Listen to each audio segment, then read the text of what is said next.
সাধারণ বাংলাদেশ নাগরিক হিসেবে আমি দেশ নিতে চাচ্ছি। মানুষ আমরা চাই শান্তিপূর্ণ বাংলাদেশ, সুন্দর মতো বাঁচতে চাই। আমরা এই যে হরানির শিকার হইতে আছি, জায়গায় জায়গায় মনে করেন না রাস্তাঘাট বন্ধ করে দেয়। বৈষম্য বিরোধী ছাত্র আন্দোলন ও জাতীয় নাগরিক কমিটির উদ্যোগে আত্মপ্রকাশ করতে যাওয়া নতুন রাজনৈতিক দলের নাম চূড়ান্ত হতে পারে চলতি সপ্তাহে। আর এই মাসের শেষ সপ্তাহে দলটির আনুষ্ঠানিক আত্মপ্রকাশ ঘটে যাচ্ছে। অন্তর্বর্তী সরকারের উপদেষ্টার পদ থেকে পদত্যাগ করে দলটির আহ্বায়ক হিসাবে দায়িত্ব নিতে যাচ্ছেন মোহাম্মদ নাহিদ ইসলাম। তবে নতুন দলের দ্বিতীয় শীর্ষ পদে কে আসছেন তা এখনও চূড়ান্ত হয়নি। এই পদের জন্য আলোচনায় আসছেন জাতীয় নাগরিক কমিটির আহ্বায়ক নাসিরউদ্দিন পাটোয়ারি, সদস্য সচিব আক্তার হোসেন ও মুখ্য সংগঠক সার্জিস আলম।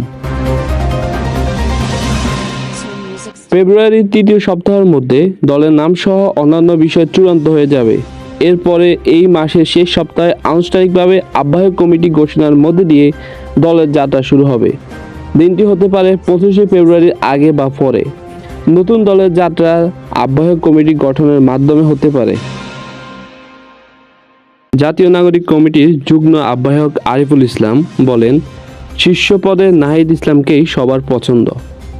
দ্বিতীয় শীর্ষ পদের জন্য আলোচনায় আছেন আক্তার হোসেন, নাসিরউদ্দিন পাটোয়ারি ও সার্জিস আলম। নতুন দলের বিষয়ে জনমত জরিপ করেছেন বৈষম্য বিরোধী ছাত্র আন্দোলন ও জাতীয় নাগরিক কমিটির নেতারা।